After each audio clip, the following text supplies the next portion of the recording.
무엄한 날이로구나. 나라가 이리 어려운데 이 수염 윤기를 보니 맵기 고깃국에 기름진 것만 드셨겠구먼. 장터 한복판에서 10살 먹은 소녀가 비단 도포 양반의 수염을 덥석 잡아당기고 있었습니다. 그런데 수염 뿌리를 들여다보던 소녀의 안색이 갑자기 굳었습니다. 나리, 이 수염 석 달을 못 넘기겠습니다.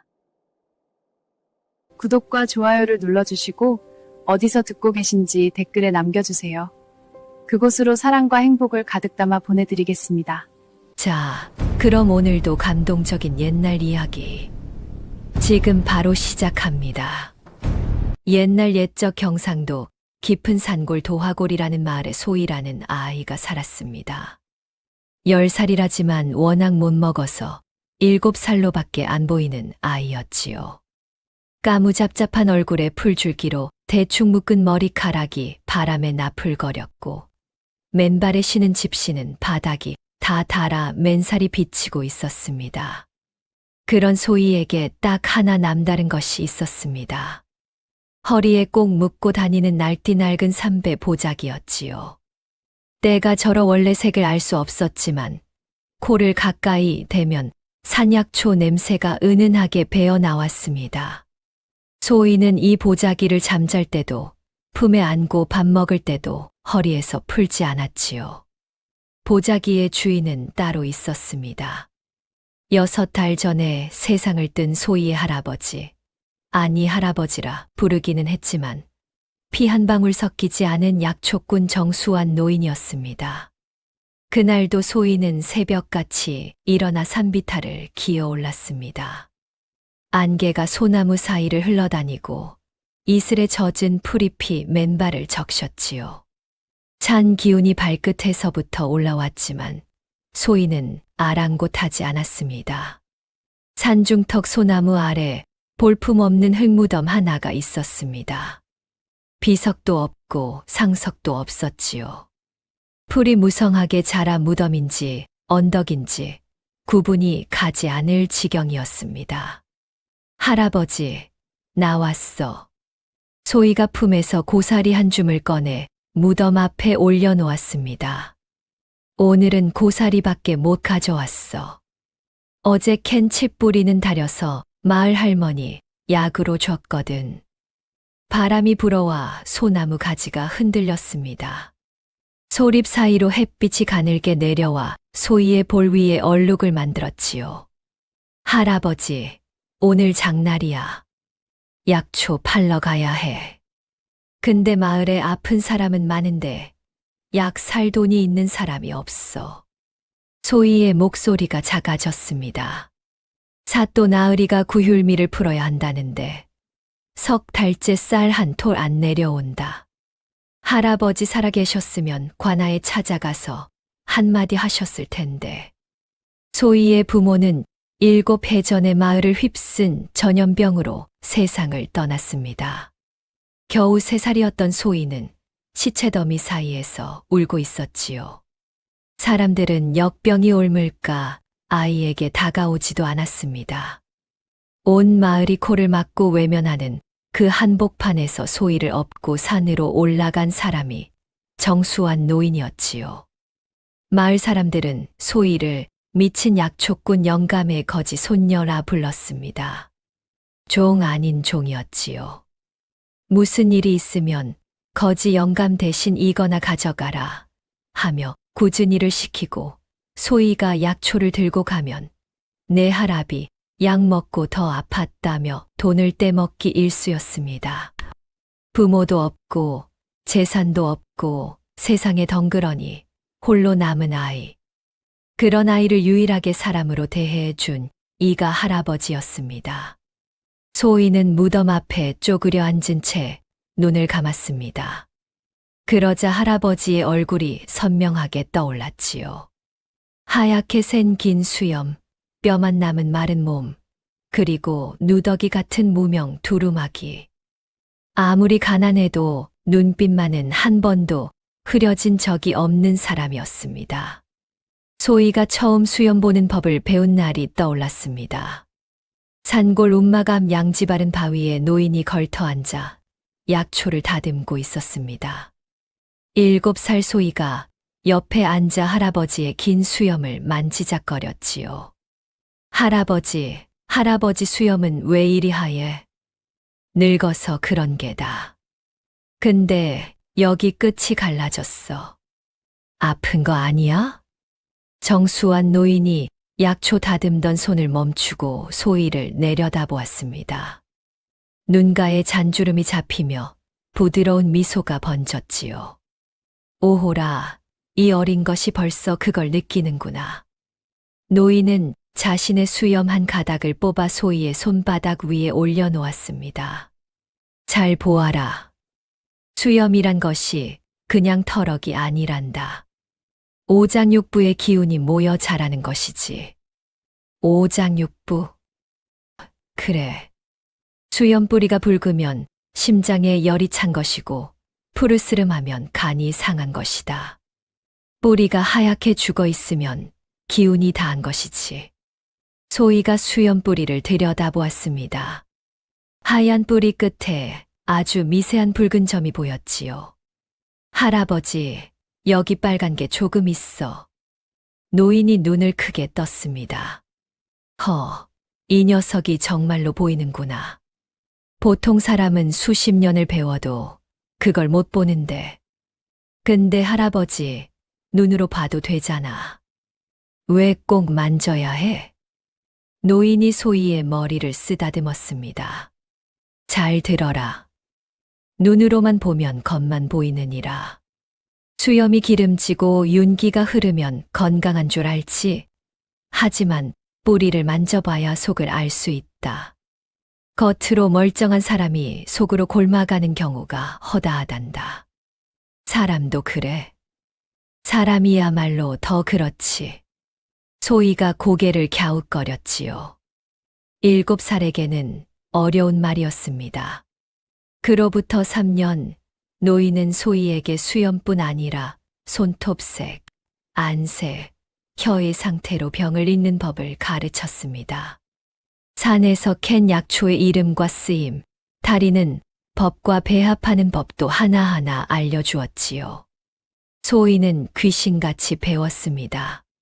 한 번 본 약초는 잊지 않았고 수염 뿌리의 미세한 색 변화를 족제비 눈처럼 잡아냈습니다. 하지만 노인에게는 소희에게 알려주지 않은 비밀이 하나 있었습니다. 간혹 잠결에 전하라는 말을 중얼거리곤 했고 움막 한 구석에는 함부로 열지 말라 한 작은 나무 궤짝이 하나 있었지요. 소희가 그게 뭐냐고 물을 때마다 노인은 내가 죽으면 그때 열어보거라 하며 말을 돌렸습니다. 그것은 노인이 평생 한 번도 입에 올리지 않은 이야기였지요. 그리고 소희는 아직 그 궤짝을 열지 못했습니다. 할아버지가 남긴 마지막 말이 마음에 걸려서인지 아니면 열어보는 것이 두려워서인지 자신도 알 수 없었지요. 노인이 쓰러진 것은 돌아가시기 석 달 전이었습니다. 그날 아침 움막 앞 비탈에 포졸 넷이 나타났지요. 선두에 선 자가관아 문서를 펼쳐 들었습니다. 사또 나으리 분부시다. 허가 없이 약을 짓는 것은 금법이니 약초밭을 즉각 폐하라. 노인이 허리를 펴며 나섰습니다. 이 약초로 마을 사람들 병을 고쳐왔소. 돈 한 푼 받은 적 없소이다. 무슨 금법이란 말이오? 사또 나으리 명이다. 비켜라. 포졸들이 횃불을 들었습니다. 불꽃이 약초밭에 옮겨 붙자 순식간에 타올랐지요. 쑥, 당귀, 작약, 감초. 7년 동안 정성껏 가꾼 약초들이 불길에 까맣게 변해갔습니다. 매캐한 연기가 산비탈을 뒤덮었지요. 소희는 약초밭으로 뛰어가려 했지만 노인이 팔로 막았습니다. 할아버지, 약초가 다 타고 있어. 소희야, 가만히 있어라. 노인의 목소리는 떨리지 않았습니다. 하지만 불타는 약초밭을 바라보는 그 눈에서 빛이 꺼져 가고 있었지요. 7년 전 이 아이를 업고 산을 올라와 첫 번째로 심은 것이 쑥이었습니다. 그 쑥이 활활 타오르는 것을 노인은 말없이 지켜보았지요. 포졸들이 돌아가고 재만 남은 약초밭 앞에서 노인이 입을 열었습니다. 관아 의원한테 돈이 안 들어가니 그런 거다. 사또가 시킨 것이겠지. 그날 밤 노인이 피를 토했습니다. 그때부터 급격히 쇠약해져 자리에 눕더니 석 달을 버티지 못했지요. 노인이 세상을 뜨기 하루 전이었습니다. 움막 안에 쑥을 태운 매캐한 냄새가 가득했습니다. 숨소리가 가늘어지는 노인의 곁에 소희가 매달려 있었지요. 할아버지, 가지마. 나 혼자 두고 가지마. 운다고 사람이 안 죽느냐. 울음 그쳐. 노인은 떨리는 손으로 허리에 묶인 보자기를 풀었습니다. 100가지 약초를 싸서 이고 다니던 그 보자기였지요. 이 보자기를 내가 가져라. 소희가 고개를 흔들었습니다. 싫어.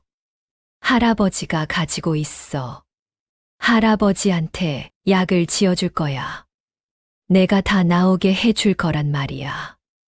노인이 소희의 눈물을 거친 손가락으로 닦아 주었습니다. 그 손가락 끝이 차가웠지요. 소희야, 잘 들어라. 약은 풀에만 있는 게 아니란다. 사람의 마음에도 약이 있고 독이 있느니라. 소희가 울음을 삼키며 물었습니다. 마음에 약이 있다고요? 그게 무슨 뜻이에요? 노인이 불타버린 약초밭 쪽으로 고개를 돌렸습니다. 약초밭은 불에 탔지만 내 손에 남은 것은 불로도 태울 수 없느니라. 기억해라. 할아버지, 무슨 말이야? 나한테 남은 게 뭔데? 크면 알게 될 게다. 노인이 마지막으로 소희의 손을 쥐었습니다. 잠시 무언가를 더 말하고 싶은 듯 입술이 떨렸지만 끝내 소리가 되지 못하고 숨이 멎었지요. 그것이 마지막이었습니다. 소희는 무덤 앞에서 눈을 떴습니다. 볼 위로 눈물이 한 줄기 흘러내렸지만 소희는 손등으로 쓱 닦았습니다. 할아버지, 아직도 그 말 무슨 뜻인지 모르겠어. 마음에 약이 있다니. 약은 약초밭에 있지. 소희는 허리에 보자기를 한 번 매만지고 일어섰습니다. 오늘은 장날이었습니다. 약초를 팔아야 보리쌀이라도 한 줌 살 수 있었지요. 소희는 무덤에 손을 한 번 얹고는 몸을 돌렸습니다. 산길을 내려가다 보면 마을 어기 은행나무 아래에서 장돌뱅이, 영감이 노상 앉아 있곤 했지요. 오늘도 어김없이 영감이 기침을 콜록거리며 앉아 있었습니다. 영감님, 기침이 더 심해졌네요. 감초 달인 물 가져왔어요. 소희가 품에서 작은 대나무 통을 꺼내 내밀었습니다. 에이, 됐다. 너 같은 것이 약을 뭘 안다고 이래라 저래라야. 쌀이나 가져오지. 영감이 손사래를 쳤지요. 소희는 대나무 통을 영감 옆에 슬그머니 놓아두고 발길을 돌렸습니다. 약 먹기 싫으시면 놔두셔도 돼요. 근데 기침 소리가 폐까지 갔으니까 석 달 안에 꼭 드셔야 해요. 짠 소리 마라. 석 달이고 뭐고 어련히 알아서 하마.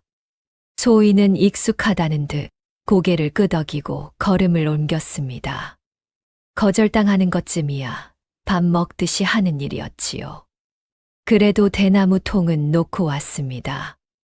영감이 혼자 남으면 마시게 될 것을 소희는 알고 있었으니까요. 산길을 내려가는 소희의 발 아래로 마을이 한눈에 들어왔습니다. 초가지붕들이 기운 없이 늘어선 마을 곳곳에서 연기 한 줄 피어오르지 않았습니다. 3년째 이어진 흉년에 아궁이에 불을 때는 집이 손가락으로 꼽을 만큼 줄어든 것이지요. 노는 바닥이 갈라지고 밭에는 잡초만 무성했습니다. 아이고, 배야. 소희의 배에서 꼬르륵 소리가 났습니다. 어젯밤에 먹은 풀죽 한 그릇이 전부였지요. 산길 아래쪽에서 마을 안악의 목소리가 바람을 타고 올라왔습니다. 구휼미가 뭐가 구휼미야.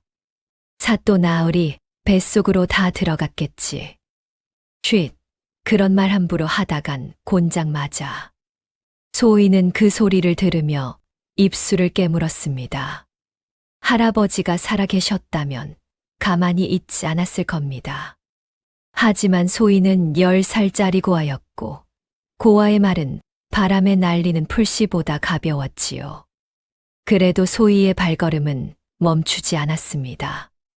약초 보자기를 한 손으로 꼭 누르며 장터를 향해 걸음을 옮겼습니다.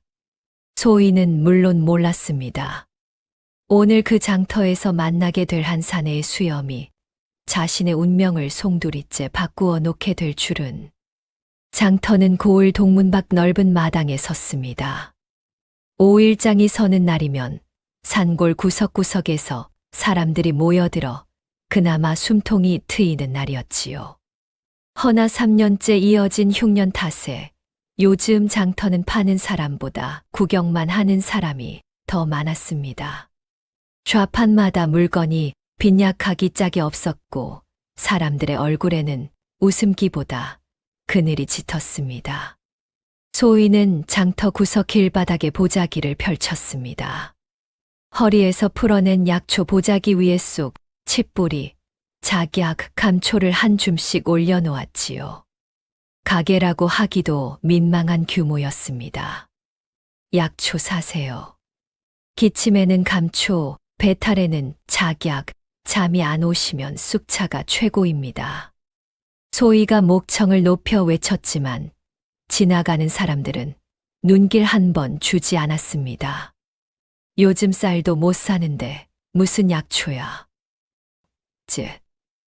안악 하나가 혀를 차며 지나갔지요. 소희는 개의치 않고 다시 외쳤습니다. 약초 한 뿌리가 의원 한 번 가는 것보다 싸요. 미리 드시면 아프지도 않는다고요. 이 아가 그만 좀 떠들어. 장사가 안 되는 건 내 약초가 형편없어서야. 옆 좌판에서 물을 파는 아저씨가 인상을 구겼습니다. 소희는 입을 삐죽거렸지만 목소리를 낮추었지요. 형편없긴. 이 쑥 한 줌이 열흘 기침을 낫게 하는데. 소희는 보자기 옆에 쪼그려 앉아 장터를 둘러보았습니다. 해가 올라갈수록 사람들이 하나둘 몰려들었지만 지갑을 여는 이는 드물었습니다. 장터 한쪽에서 아이 울음소리가 들렸지요. 5살쯤 되어 보이는 사내 아이가 어미의 치맛자락을 붙잡고 킁킁거리고 있었습니다. 엄마, 배고파. 떡 사줘. 참아. 집에 가면 줄 게 있어. 어미의 눈가가 붉어졌습니다. 치마 밑에서 쥐고 있는 엽전이 고작 2입. 그걸로는 보리쌀 한 되도 살 수 없었지요. 소희의 눈에 어미의 손끝이 들어왔습니다. 손톱이 하얗게 질려 있었습니다. 소희는 보자기에서 칡뿌리 한 토막을 집어 아이에게 내밀었습니다. 이거 씹으면 단맛이 나. 배고픈 거 좀 가라앉아. 이게 뭔데? 먹어도 돼. 약초야. 공짜니까 먹어. 아이가 칡뿌리를 받아 입에 넣더니 오도독 씹기 시작했습니다. 눈이 동그래졌지요. 엄마, 이거 달아. 어미가 소희를 내려다보았습니다. 뭔가 말을 하려다가 고개를 숙이며 돌아섰습니다. 고맙다, 아가야. 소희가 어미의 뒷모습을 보며 중얼거렸지요. 그 어머니 손톱색이 너무 안 좋아. 조미음이라도 드셔야 할 텐데. 그때였습니다. 장터 끄트머리에서 소란이 벌어졌습니다. 사또 나으리 행차시다. 길을 비켜라. 징 소리가 울리더니 포졸 넷이 장대를 앞세우고 들어섰습니다. 장사꾼들이 허겁지겁 좌판을 치우며 길을 열었지요.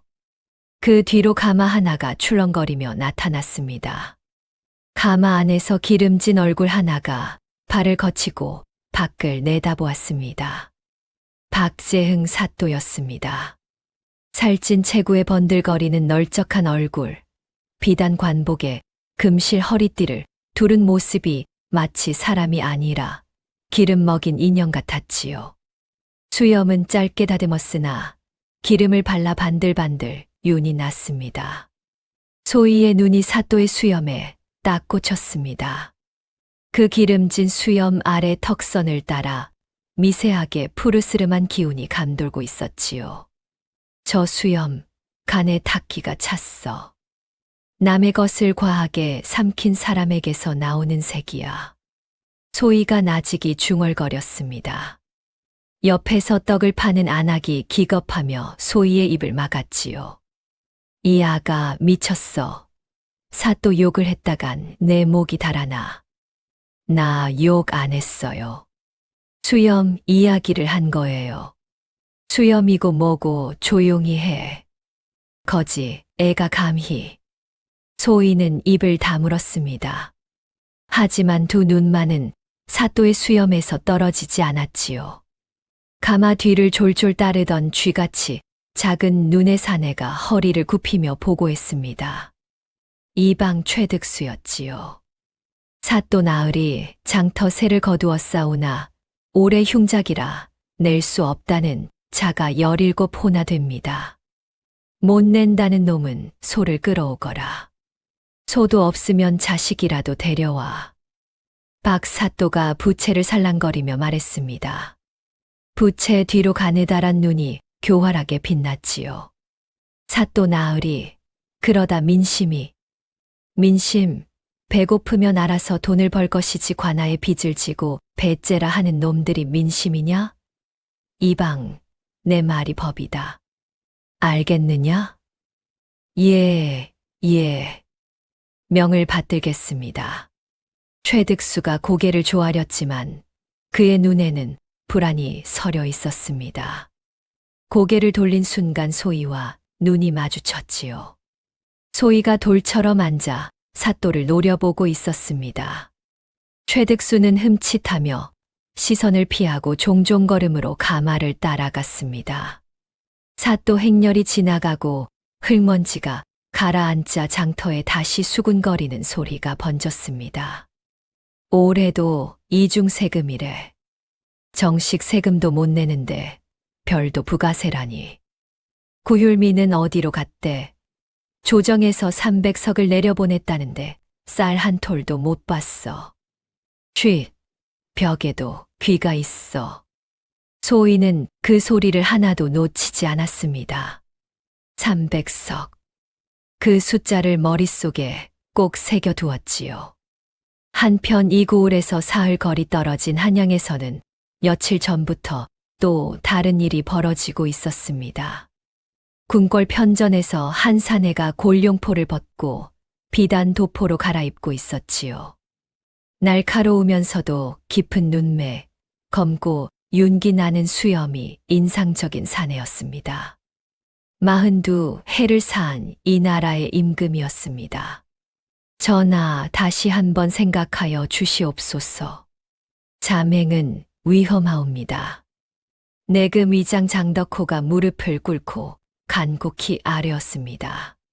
장서방, 내가 이 편전에 앉아 장계만 읽고 있으면 백성이 어찌 사는지 알 수 있겠느냐? 임금이 갓을 고쳤으며 말했습니다. 목소리에 힘이 있었지만 눈 밑에는 검푸른 그림자가 드리워져 있었지요. 경상도 쪽 장계를 보면 구휼이 잘 되고 있다 하고 암행어사를 보내면 별탈 없다 하고 그리 아니라 내 눈으로 봐야겠다. 허오나 전하의 옥체가 편치 않으시지 않습니까? 어이께서도 임금의 얼굴에 그림자가 스쳤습니다. 수개월째 잠을 이루지 못하고 있었습니다. 밤마다 뒤척이다 새벽녘에야 겨우 눈을 붙이면 어김없이 백성이 굶어 죽는 꿈을 꾸곤 했지요. 어이가 지어주는 보약을 아무리 먹어도 낫지 않는 피로가 뼛속까지 박혀 있었습니다. 어이들도 소용없더라. 보약이란 보약은 다 먹었으나 달라지는 것이 없으니. 임금이 거울에 비친 자신의 수염을 한참 들여다보았습니다. 수염은 여전히 검고 윤기가 흘렀지만 어쩐지 턱 밑 가닥들이 예전보다 가늘어진 듯 했지요. 장서방. 예, 나으리. 혹시 내 수염이 예전과 달라 보이느냐? 장덕호가 고개를 들어 임금의 수염을 살폈습니다. 변함없이 위엄이 넘치십니다. 그래, 그렇겠지. 임금은 쓸쓸하게 웃으며 편전을 나섰습니다. 이미 한양 밖에서 마필과 짐이 준비되어 있었지요. 사흘 길을 달려 경상도 고을에 당도한 것은 바로 소희가 장터에 약초를 펼쳐 놓은 그날이었습니다. 비단 도포의 갓을 눌러 쓴 양반 하나와 건장한 하인 하나가 고을 동문을 통과했지요. 나으리, 우선 객주의 짐을 풀고 장터를 둘러보시지요. 그러자꾸나. 임금이 장터 입구에 들어서는 순간 걸음을 멈추었습니다. 눈앞에 펼쳐진 광경이 장계에서 익은 것과 너무도 달랐기 때문입니다. 여기저기 주저앉은 노인들, 뼈가 드러난 아이들, 텅 빈 좌판들. 임금의 두 손에 힘이 들어갔습니다. 장서방, 이것이 구휼이 잘 되고 있다는 고을의 모습이냐? 장덕호가 입술을 깨물며 고개를 숙였지요. 신이 확인하겠사옵니다. 그 순간 장터 구석에서 앙앙거리는 목소리가 바람을 타고 날아왔습니다. 약초 사세요. 기침에는 감초, 배탈에는 작약. 임금이 고개를 돌렸습니다. 장터 구석 길바닥에 쪼그려 앉은 까무잡잡한 소녀의 모습이 눈에 들어왔지요. 낡은 보자기 위에 약초를 올려놓고 팔고 있었지만 아무도 거들떠보지 않는 모양이었습니다. 임금은 소녀를 스쳐 지나갔습니다. 그때까지는 그 아이가 어떤 아이인지 알 도리가 없었지요. 하지만 그날 해가 기울기 전에 모든 것이 달라지게 됩니다. 운명이라는 것이 참으로 묘하지요. 세상에서 가장 높은 자와 세상에서 가장 낮은 자가 수염 한 가닥으로 엮이게 될 줄, 그때는 하늘도 몰랐을 겁니다. 해가 중천을 넘기고 장터에 그늘이 길어질 무렵이었습니다. 소희의 약초는 단 한 뿌리도 팔리지 않았지요. 에휴, 오늘도 빈손이구나. 소희가 한숨을 내쉬며 약초를 보자기에 싸 묶으려는데 장터 한가운데서 비명이 터져 나왔습니다. 아이고, 내 아이가 떡이 목에. 소희가 고개를 돌려보니 4살쯤 된 아이가 얼굴이 파랗게 질린 채 목을 움켜쥐고 있었습니다. 어미가 아이의 등을 마구 두드렸지만 떡은 빠지지 않았지요. 아이의 입술이 시커멓게 변해 가고 있었습니다. 비켜, 비켜요. 소희가 사람들을 해치고 뛰어들었습니다. 아이를 뒤에서 안고 갈비뼈 아래쪽을 손바닥으로 탁 올려쳤지요. 1번, 2번, 3번. 아이의 몸이 쿨럭거렸지만 나오지 않았습니다. 소희가 재빨리 아이의 턱 아래 혈 하나를 엄지로 꾹 눌렀습니다. 할아버지가 가르쳐준 은금 혈자리였지요. 동시에 등을 한 번 더 치자 떡덩이가 퇴하고 튀어나왔습니다. 아이가 크게 숨을 들이쉬었습니다. 와! 하는 탄성이 장터에 퍼졌지요. 어미가 아이를 끌어안고 울었습니다. 아이고, 살았다, 살았어. 소희가 아이의 등을 쓸어주며 말했습니다. 괜찮아. 떡 먹을 때는 물이랑 같이 먹어야 해.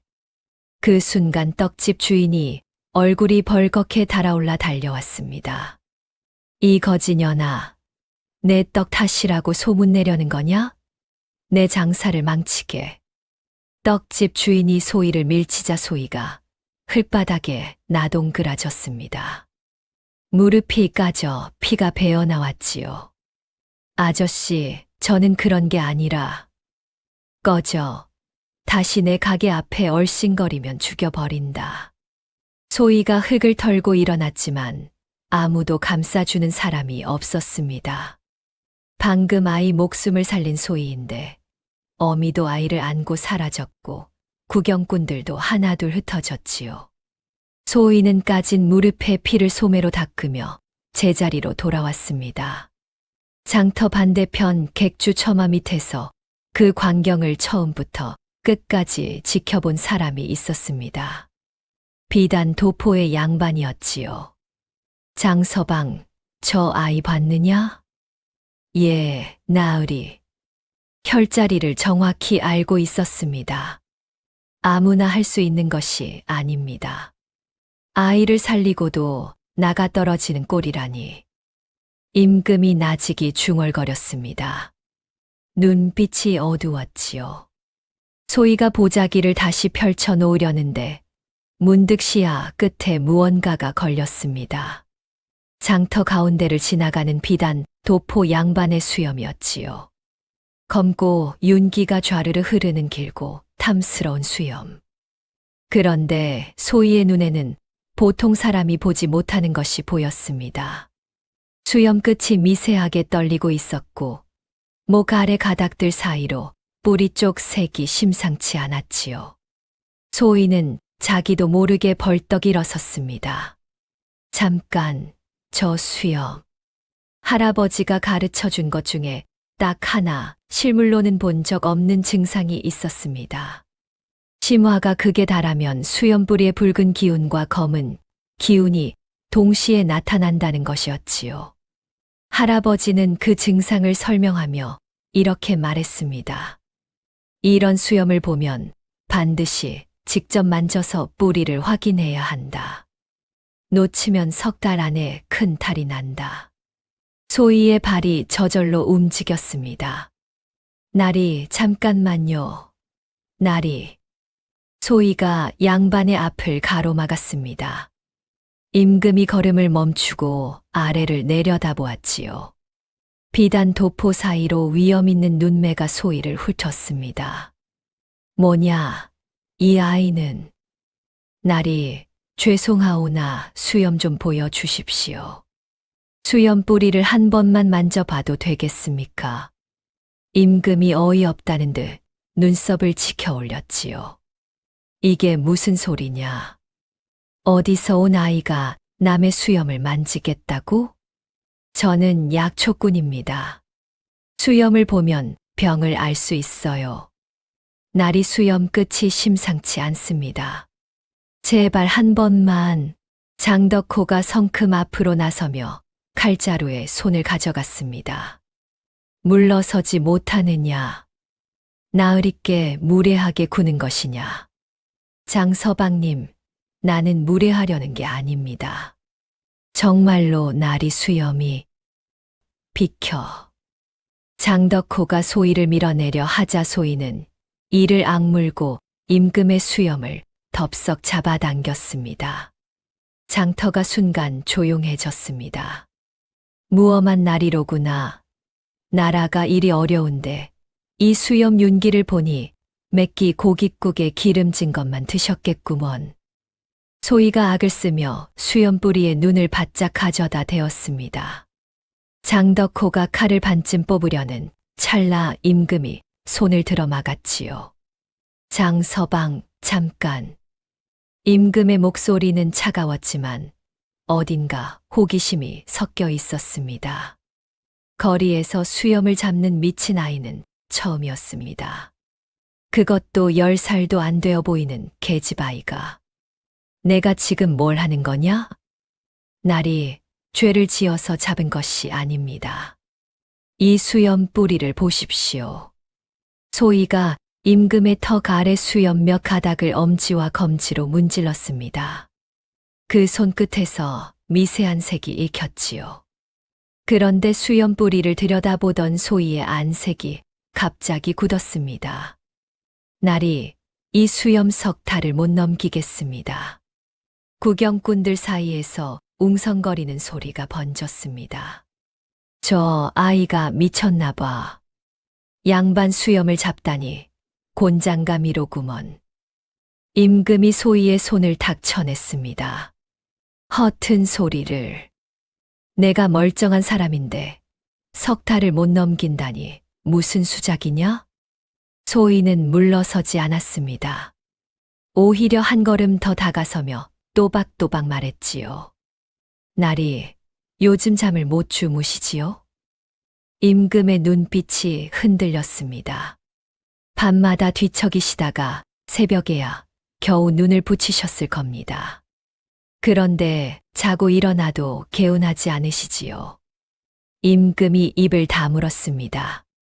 소희가 말을 이었습니다. 식사를 하셔도 맛을 모르겠고 사지가 무거우면서도 가슴은 답답하고 가끔 손끝이 저릿저릿 저리실 겁니다. 맞습니까? 장덕호의 눈이 휘둥그레졌습니다. 소희가 말하는 증상들이 전하가 평소 호소하시던 것과 한치의 오차도 없었기 때문입니다. 임금은 한참 동안 소희를 내려다보았습니다. 구경꾼들이 수군거리는 소리가 귓전을 맴돌았지요. 내가 어디서 내 이야기를 들었느냐? 들은 것이 아닙니다. 수염이 말해주는 겁니다. 수염이 말을 해. 수염뿌리의 붉은 기운과 검은 기운이 동시에 나타나면 심장에 열이 쌓이고 간에 탁기가 찬 것이옵니다. 이 두 가지가 함께 오면 석 달 안에 큰 탈이 납니다.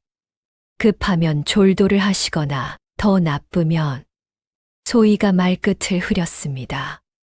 더 나쁜 경우를 입에 담기가 두려웠기 때문이지요. 임금의 눈매가 날카로워졌습니다. 더 나쁘면 어떻게 된다는 것이냐? 돌아가실 수 있습니다. 장터에 찬바람이 불었습니다. 아무도 입을 열지 못했지요. 장덕호가 참다 못해 소희의 멱살을 잡으려 들었습니다. 이 건방진 것이 감히 나으리께 저주를. 장서방. 임금이 낮은 목소리로 불렀습니다. 놔줘라. 나으리, 허오나. 놔주라 했다. 장덕호가 마지못해 손을 거두었습니다. 임금이 소희의 눈을 똑바로 들여다보았지요. 소희도 물러서지 않았습니다. 두 눈이 마주쳤을 때 임금은 묘한 느낌을 받았습니다. 이 아이의 눈이 거짓을 말하는 눈이 아니라는 것을. 내가 병을 안다고 했으니 고칠 수도 있단 말이냐? 소희가 고개를 끄덕였습니다. 고칠 수 있사옵니다. 수염뿌리 색이 아직 완전히 죽지 않았으니 약이 먹힐 시간이 남아 있습니다. 약이라. 어이들도 못 고친 것을 내까지 다이가? 소희는 거기서 주저했습니다. 하지만 수염뿌리에서 익은 것은 너무나 선명했고 할아버지라면 절대 그냥 지나치지 않았을 겁니다. 소희가 무릎을 꿇었습니다. 날이 한 달만 주십시오. 한 달 안에 차도가 없으면 제 목을 내놓겠습니다. 대신 차도가 있으면 딱 한 가지만 들어주십시오. 한 가지. 이 고을 사람들이 왜 이리 굶고 있는지 나리께서 직접 눈으로 확인해 주시는 것입니다. 임금의 눈동자가 흔들렸습니다. 이 아이가 단순히 약 파는 아이가 아니라는 생각이 스쳤지요. 장덕호가 다급히 귓속말을 했습니다. 나으리, 저 아이는 미친 것이 틀림없습니다. 무시하고 가시지요. 임금이 잠시 침묵했습니다. 그리고 소희에게 물었지요. 이름이 무엇이냐? 소희라 하옵니다. 소희. 내가 만약 거짓을 말하고 있다면 내 목만이 아니라 내 온 가문이 위태로울 줄 알아라. 소희의 등줄기로 찬 기운이 흘렀습니다. 하지만 가문이라야 무덤 하나가 전부인 고아에게 그 말은 오히려 가벼웠지요. 제게는 가문이 없사옵니다. 위태로울 것이라곤 이 목 하나뿐이옵니다. 그 말에 임금이 묘한 표정을 지었습니다. 가문이 없다는 말, 그것이 이 아이의 당돌함의 근원이었구나 하는 생각이 든 것이지요. 좋다. 따라오너라. 임금이 몸을 돌렸습니다. 장덕호가 비명을 삼키며 임금의 소매를 잡았지요. 나으리, 미친 아이의 말을 믿으시면 어찌. 장서방. 임금이 나직이 말했습니다. 나는 수십 명의 어이에게 진맥을 받았다. 그 누구도 내 증상을 이리 정확히 말한 자가 없었다. 그런데 이 아이는 수염만 보고 다 맞추었다. 이것을 어떻게 설명하겠느냐? 장덕호가 입을 다물었습니다. 미친 아이가 아니면 천재이고 천재라면 놓쳐서는 안 될 아이다. 임금이 다시 걸음을 옮겼습니다. 소희는 길바닥에 펼쳤던 약초를 후다닥 보자기에 싸서 허리에 묶고 임금의 뒤를 따랐습니다. 걸음을 재촉하다가 돌부리에 발이 걸려 비틀거렸지요. 장덕호가 반사적으로 소희의 팔을 잡아 세웠습니다. 조심해라. 고맙습니다. 장서방님. 장덕호는 손을 얼른 거두며 고개를 돌렸지만 입가에 미소가 스치는 것을 소희는 보았지요. 심장이 방망이질을 하고 있었지만 발걸음만은 멈추지 않았습니다. 장터 구경꾼들이 소희의 뒷모습을 보며 수군거렸지요. 저 아이 진짜 미친 거 아니야? 양반 수염을 잡아당기고도 멀쩡하다니 운이 좋은 건지 나쁜 건지. 석 달을 못 넘긴다니 저런 소리하고 살아남으면 대단한 거지. 소희의 등 뒤로 해가 기울어지고 있었습니다. 보자기 속 약초에서 쑥 냄새가 바람에 실려 흩어졌지요. 할아버지의 냄새 같았습니다. 앞서가는 임금의 수염 끝이 바람에 미세하게 흔들렸습니다. 소희는 그 수염을 놓치지 않으려는 듯 눈을 똑바로 뜨고 걸음을 재촉했지요. 이렇게 비단도포 양반과 거지 약초꾼 소녀의 기묘한 동행이 시작되었습니다. 객주 뒷방에 자리를 잡은 소희는 약초 보자기를 풀어 바닥에 펼쳤습니다. 쑥, 당귀, 산수유, 감초, 작약. 있는 약초를 종류대로 늘어놓고 하나씩 코에 가져다 대며 냄새를 맡았지요. 임금은 마루에 걸터 앉아 그 모습을 지켜보고 있었습니다. 장덕호는 문 밖에서 칼자루를 쥔 채 못 믿어온 눈빛으로 안을 들여다보았지요. 나리, 우선 이것부터 드셔야 합니다. 소희가 작은 사발에 달인 물을 내밀었습니다. 누런색 물에서 씁쓸한 냄새가 올라왔지요. 이게 뭐냐? 풀 삶은 물이냐? 당귀와 작약을 달인 것입니다. 심장에 열을 내리고 간에 탁기를 풀어줍니다. 맛은 없지만 열흘만 드시면 달라지실 겁니다. 어이가 지어준 보약도 안 듣는데 이 풀물이 듣겠느냐? 소희가 고개를 갸웃거렸습니다. 나리, 어이들이 어떤 약을 지었는지는 모르겠으나 한 가지 여쭤봐도 되겠습니까? 뭐냐? 어이들이 나리의 수염 뿌리를 직접 만져본 적이 있습니까? 임금이 미간을 찌푸렸습니다. 의원이 환자 수염을 만지는 법이 어디 있느냐? 그게 문제입니다. 눈으로만 보면 겉만 보입니다. 나리의 수염은 겉으로는 윤기가 흐르지만 뿌리가 속으로 타들어가고 있습니다. 맥을 짚어서는 안 보이는 것이 수염 뿌리에는 다 나타납니다. 임금이 슬쩍 자신의 수염을 만져보았지요. 매끈한 촉감이 손끝에 감겼습니다. 속으로 타들어간다니 도무지 실감이 나지 않았습니다. 네, 할아비가 가르쳤다 했지. 그 할아비는 무슨 의원이었느냐? 소희의 얼굴에 그림자가 스쳤습니다. 의원이 아니라 약초꾼이었습니다. 산에서 약초를 캐고 마을 사람들 병을 봐주셨지요. 돈은 받지 않으셨어요. 약값을 낼 형편이 되는 사람이 없었으니까요. 약값도 못 받는 의원이라. 그래서 내가 일이 굶주린 꼴이로구나. 소희가 입술을 실쭉했습니다. 굶주린 것이 아니라 아직 덜 큰 겁니다. 임금이 피식 웃었습니다.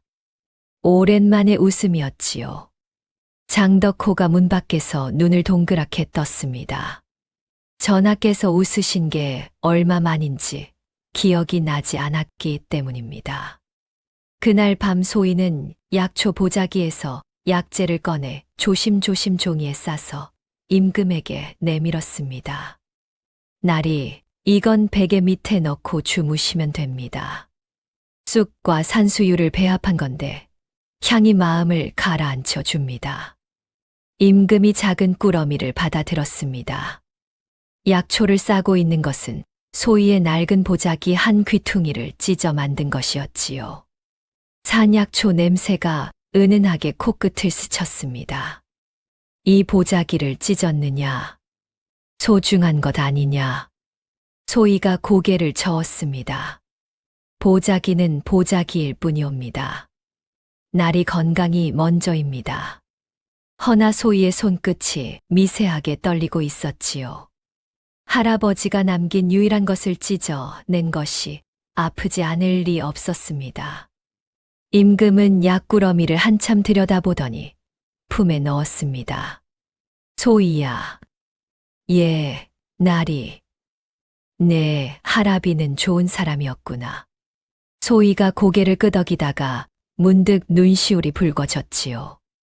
하지만 재빨리 소매로 닦아내고 밝은 목소리를 냈습니다.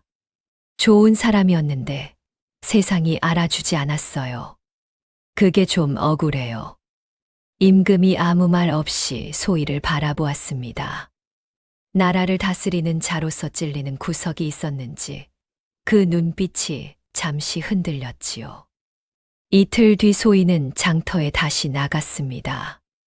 이번에는 약초를 팔러 간 것이 아니었지요. 장터 한복판에서 수염이 듬성듬성한 양반 하나가 부하들을 이끌고 걸어오고 있었습니다. 호방 김씨라는 자로 고을에서 고리대금으로 이름 높은 인물이었지요. 소희가 불쑥 앞을 가로막았습니다. 어르신, 잠깐만요. 뭐냐, 이 꼬마는? 수염을 좀 보여주시겠습니까? 호방 김씨의 눈이 휘둥그레졌습니다. 수염, 이게 미친 아이 아니야? 소희가 살금살금 다가가 김씨의 턱 밑 수염을 훑어보더니 혀를 찼지요. 어르신 수염 뿌리가 눌었습니다. 간이 많이 상하셨습니다. 혹시 매일 술을 드십니까? 김씨의 얼굴이 벌개졌습니다. 내가 술을 마시든 말든 내가 무슨 상관이냐? 상관이 있지요. 이 수염 윤기를 보니 어르신은 매일 고깃국에 술잔치를 하시는 게 분명합니다. 헌데 어르신 집에서 돈을 빌려 간 마을 사람들은 이자를 못 내서 자식을 팔아야 할 판이라면서요. 구경꾼들 사이에서 웅성거림이 번졌습니다. 맞아. 김씨 영감이 이자를 10배로 붙이잖아. 우리 집도 그 영감한테 빌렸다가 소를 뺏겼어. 김씨가 사색이 되어 소리를 질렀지요. 이 건방진 것이 꺼져. 어르신, 화를 내시면 간이 더 상합니다. 수염 뿌리가 증거예요. 남의 피로 배를 불리면 간이 먼저 썩는 법이라 했습니다. 구경꾼들이 박장대소를 터뜨렸습니다. 김씨는 분기탱천하여 부하에게 소희를 잡으라 했지만 소희는 날쌘 고양이처럼 사람들 사이로 쏙 숨어버렸지요. 한 안하기 소희가 숨은 쪽을 향해 소리쳤습니다. 아가야, 우리 영감 수염도 좀 봐줘라. 요새 입맛이 없다고 밥을 안 먹는데 걱정이야. 어이, 나도. 내 수염은 왜 한쪽만 빠지는 거야? 장터에 웃음이 번졌습니다. 흉년에 웃을 일이 없던 사람들이 소위 덕분에 한바탕 웃음꽃을 피운 것이지요. 임금은 객주 처마 밑에서 이 광경을 지켜보고 있었습니다. 입가에 미소가 번졌지요. 장서방, 저 아이가 보통이 아니야. 허오나 나으리 저러다 큰일을 당할 수도. 큰일이라. 저 아이가 하는 말에 거짓이 있더냐? 장덕호가 입을 다물었습니다. 사흘째 되는 날이었습니다. 소희는 더 큰일을 벌였지요. 관아 앞길을 지나가던 소희의 발이 딱 멈추었습니다.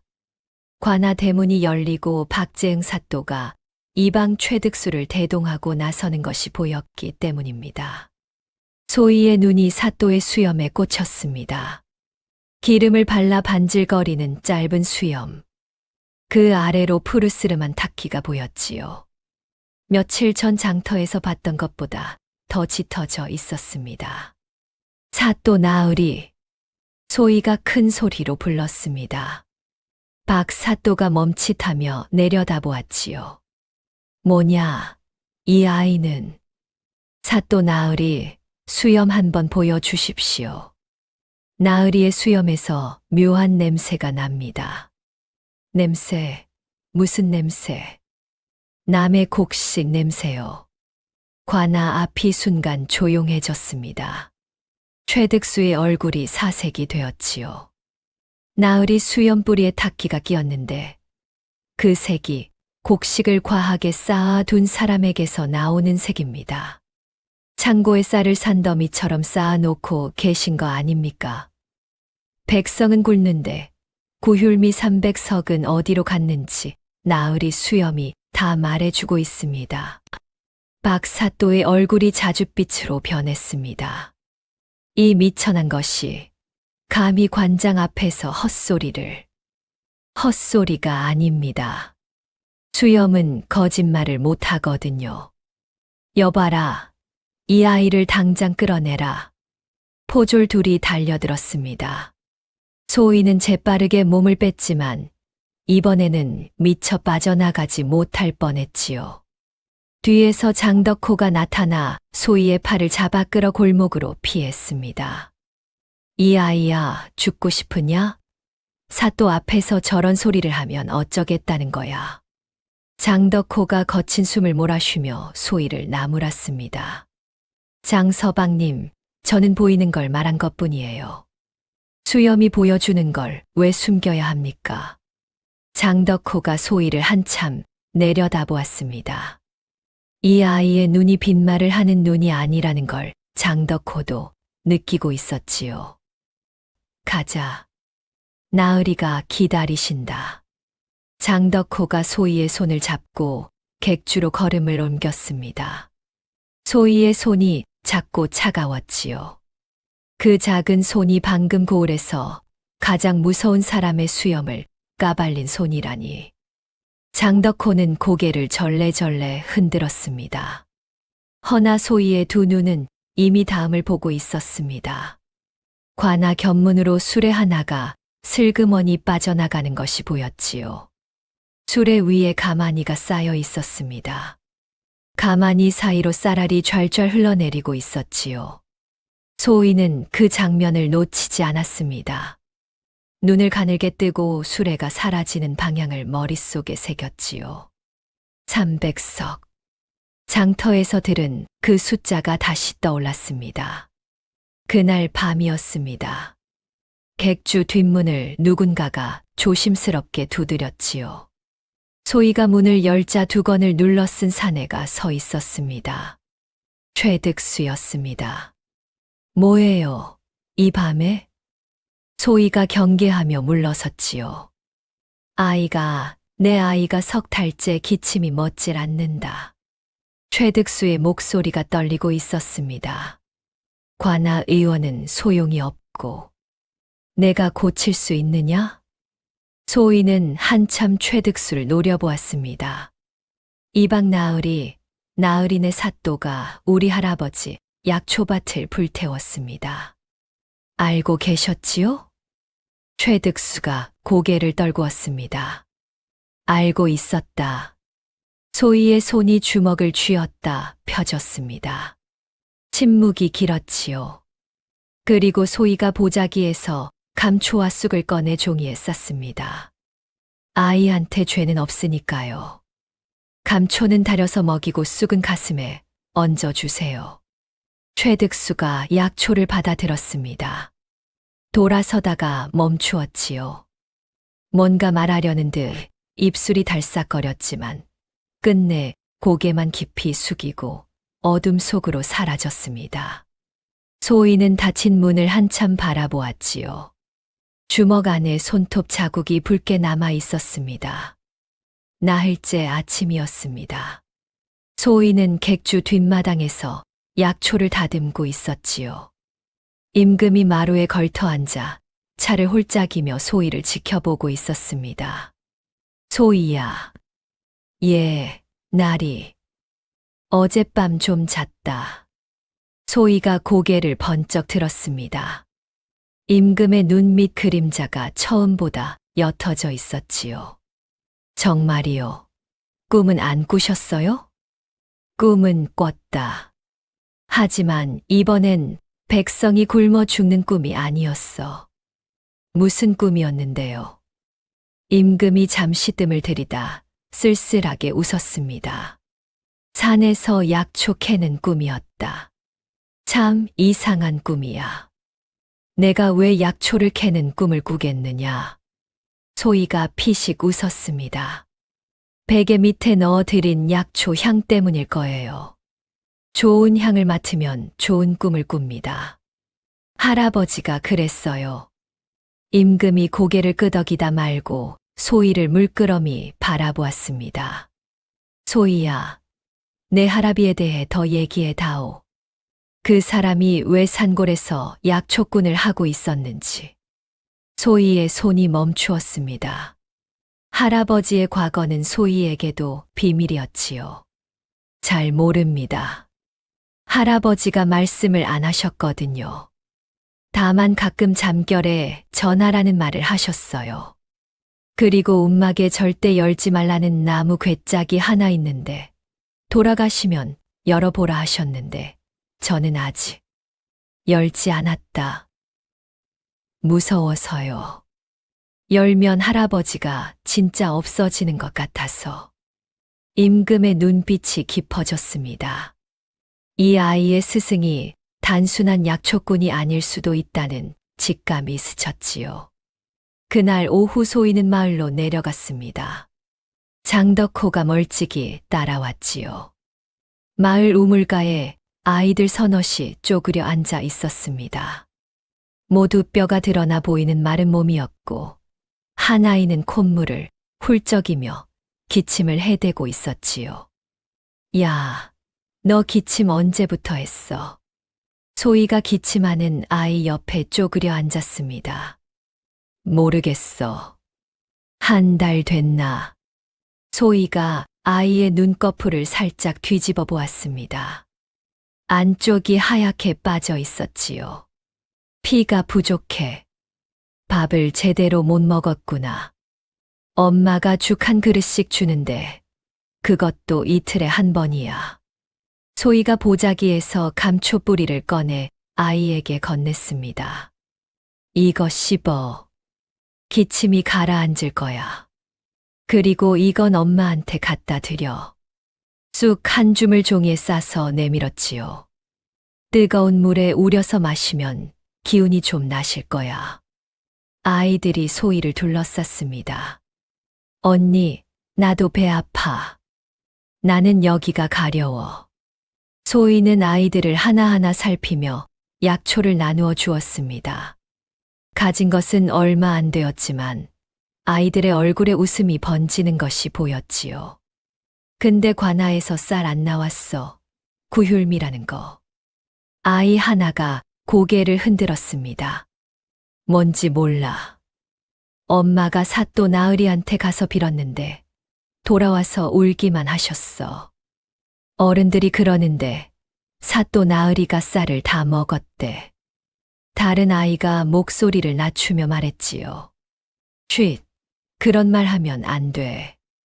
소희는 입을 다물었지만 눈빛은 차가워졌습니다. 조정에서 내려보낸 구휼미 300석. 관아 견문으로 빠져나가던 쌀가마니 수레. 사또의 수염에서 익었던 탁기. 모든 것이 하나로 연결되고 있었지요.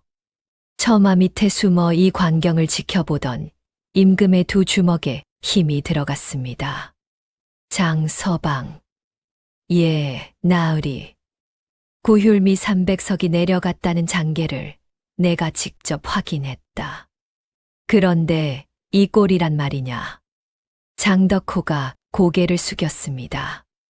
신이 더 조사하겠사옵니다. 아니다. 아직은 움직이지 마라. 더 지켜보자. 소희가 아이들에게 약초를 다 나누어 주고 객주로 돌아왔습니다. 마루에 올라서는데 임금이 먼저 입을 열었지요. 마을에 다녀왔느냐? 소희가 고개를 끄덕였습니다. 그리고 임금의 소매를 잡아당겼지요.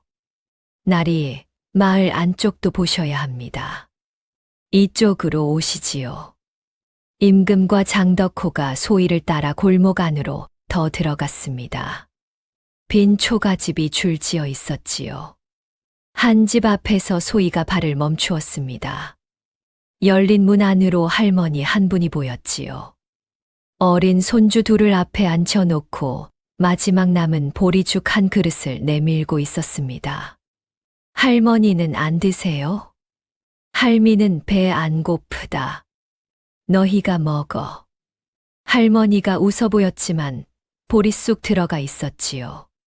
소희가 임금의 소매를 다시 잡아당기며 속삭였습니다.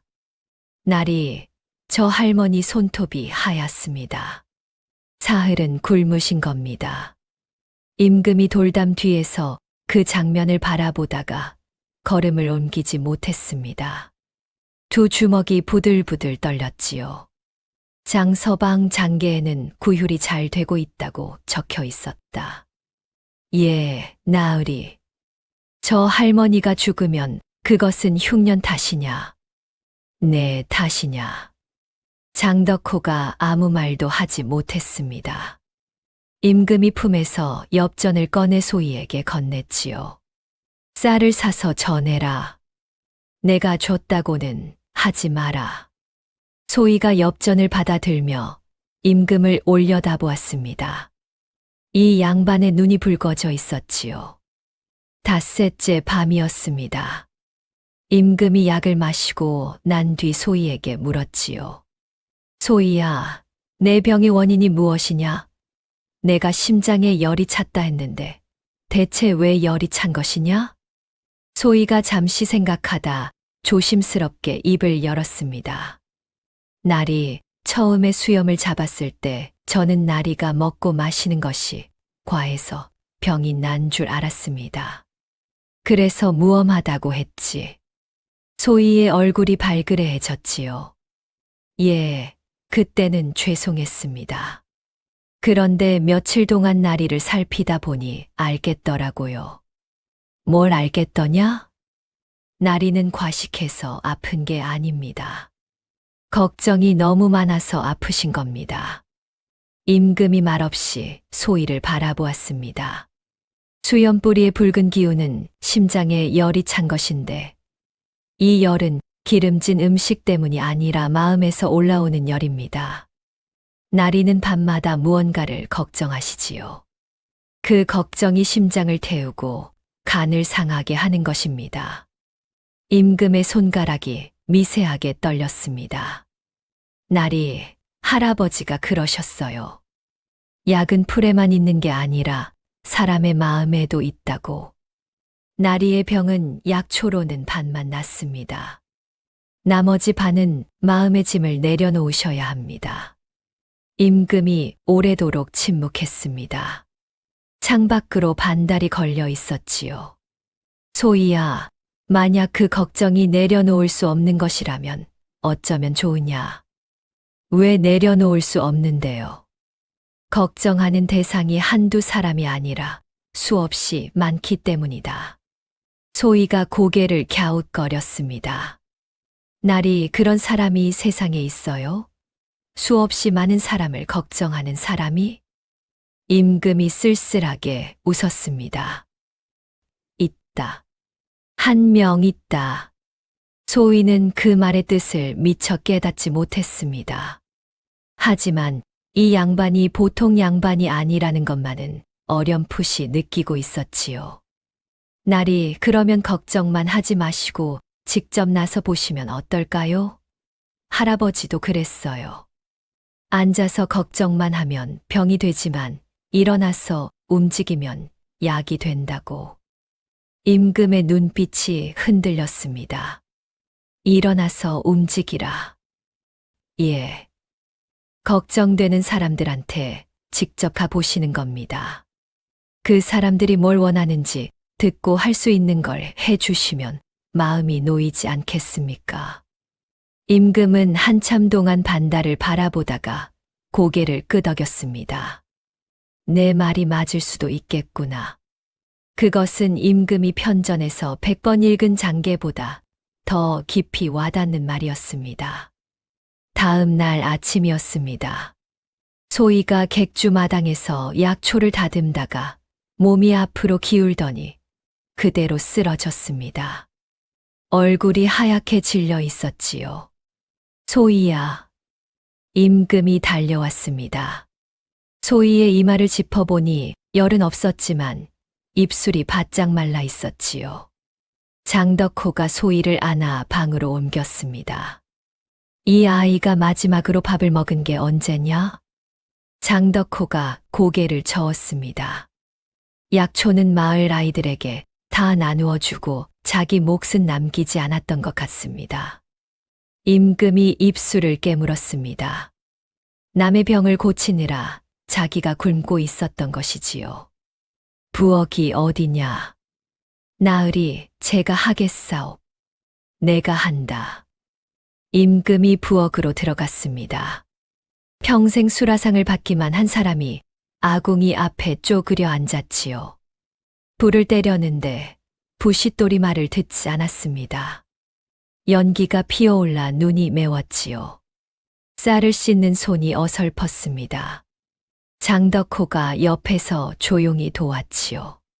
죽이 한 번 타고 다시 끓여서야 겨우 미음 한 그릇이 완성되었습니다. 임금이 숟가락으로 미음을 떠서 소희의 입에 가져다 대었습니다. 소희가 눈을 떴지요. 날이, 이거 누가? 장서방이 끓인 것이다. 임금이 고개를 돌렸습니다. 장덕호가 헛기침을 했지요. 하지만 임금의 소매에 쌀뜨물이 묻어 있는 것을 소희는 보았습니다. 소희가 미음을 한 숟가락 삼키며 나지기 말했지요. 맛이 좀 탔는데 그래도 따뜻해요. 엿새째 아침 소희가 임금의 수염뿌리를 다시 살폈습니다. 붉은 기운이 옅어지고 검은 기운도 줄어들어 있었지요. 소희의 얼굴에 환한 웃음이 번졌습니다. 날이 좋아지고 있습니다. 수염뿌리가 살아나고 있어요. 임금도 느끼고 있었습니다. 며칠째 깊이 잠을 잤고 아침에 일어나면 몸이 가벼웠지요. 어이들의 보약으로도 안 되던 것이 이 10살짜리 소녀의 약초와 말 한마디로 달라지고 있었습니다. 그런데 소희가 수염뿌리를 만지는 그 손끝에서 임금은 묘한 기시감을 느꼈습니다. 아주 오래전 누군가가 자신의 이마를 짚고 맥을 보던 따뜻한 손. 어릴 적 알아 누웠을 때 약 냄새가 밴 거친 손이 이마를 쓸어주던 기억이 아스라이 떠올랐지요. 소희야. 예, 날이. 내 할아비가 약을 지을 때 혹시 노래 같은 것을 부르더냐? 소희가 눈을 깜빡였습니다. 노래는 안 부르셨는데 약초를 배합하실 때 항상 혼잣말을 하셨어요. 먼저 마음을 달래고 그 다음에 몸을 달랜다고요. 임금이 멈칫했습니다. 그 말 어디선가 들어본 말이었습니다. 기억의 끝자락에 걸려 있는데 잡히지가 않았지요. 소희야, 내가 대단한 아이라는 것은 인정한다. 임금이 진지한 목소리로 말했지요. 너는 앞으로 더 큰 일을 할 수 있는 아이다. 내가 기회를 만들어 주마. 소희의 눈이 동그래졌습니다. 기회요? 무슨 기회요? 두고 보면 안다. 임금이 의미심장하게 웃었습니다. 소희는 궁금했지만 더 묻지 않았지요. 나리가 해주는 것이 뭐든 나쁘지는 않을 거라는 생각이 들었으니까요. 하지만 소희가 몰랐던 것이 있었습니다. 바로 그 시각 관아에서는 박재응 사또가 최득수를 불러앉히고 이를 갈고 있었지요. 그래서 그 아이가 누구냐? 약초꾼 정수환의 제자라 합니다. 고아로 미친 영감 밑에서 자란 계집아이인데 요즘 장터에서 양반들 수염을 잡고 다니며 행패를 부리고 있다 합니다. 그놈의 수염. 내 수염에서 곡식 냄새가 난다고. 그 건방진 것이 내 앞에서 떠들어댄 것을 마을 사람들이 다 들었단 말이다. 사또가 부채를 꺾어 버렸습니다. 이방 그 아이를 가만두면 입소문이 번져서 조정 귀에까지 들어갈 수 있다. 어떻게든 입을 막아야 해. 최득수의 얼굴이 어두워졌습니다. 사또 나으리, 저 아이 옆에 비단 도포 양반이 늘 따라다닙니다. 함부로 건드렸다가는 비단 도포 양반, 그놈이 누군데? 한양에서 왔다는데 정체를 모르겠습니다. 조사해라. 정체를 알아야 손을 쓰지.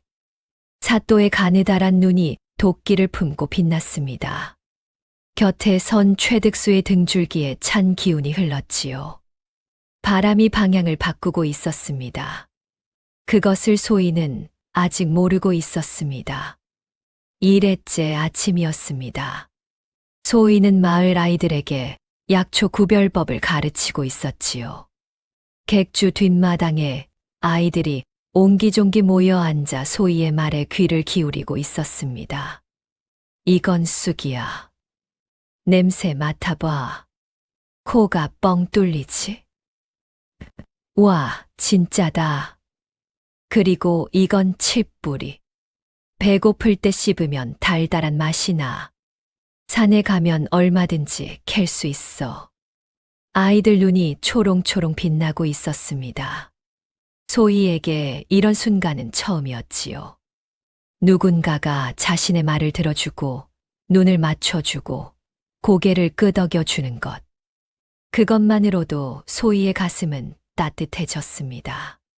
그때 객주 앞에서 말발굽 소리가 울려 퍼졌습니다. 이 객주의 한양에서 온 양반이 묻고 있지? 어서 나오시오. 소희가 고개를 내밀어 보니 관아 포졸 6이 객주를 둘러싸고 있었습니다. 그 뒤로 가마 하나가 보였지요. 가마발이 거치더니 박재응 사또가 느릿느릿 내려섰습니다. 임금이 마루로 나왔습니다. 장덕호가 그 옆에 바짝 붙었지요. 무슨 일이오? 임금이 차분하게 물었습니다. 나으리 본관 사또입니다. 객주의 한양에서 오신 분이 계시다기에 인사차 들렀소이다. 박 사또가 눈을 가늘게 뜨며 임금을 위아래로 훑었습니다. 비단 도포의 질이 예사롭지 않았지요. 혹시 조정에서 오신 분은 아니시지요? 임금이 여유롭게 웃었습니다. 나는 한양에서 장사를 하는 사람이요. 경상도 물건을 보러 왔소. 아, 상인이시구려. 사또의 눈에 안도의 빛이 스쳤습니다. 상인이라면 될 것 아니라는 계산이 선 것이지요. 사또는 시선을 마당으로 돌렸습니다. 소희가 아이들 사이에 앉아 있는 것이 보였지요. 아, 저 아이가 여기 있었구먼. 사또가 턱짓으로 소희를 가리켰습니다. 나으리, 저 아이를 알고 계시오? 며칠 전 장터에서 주워왔소. 약초를 잘 안다기에. 주워 오셨다고?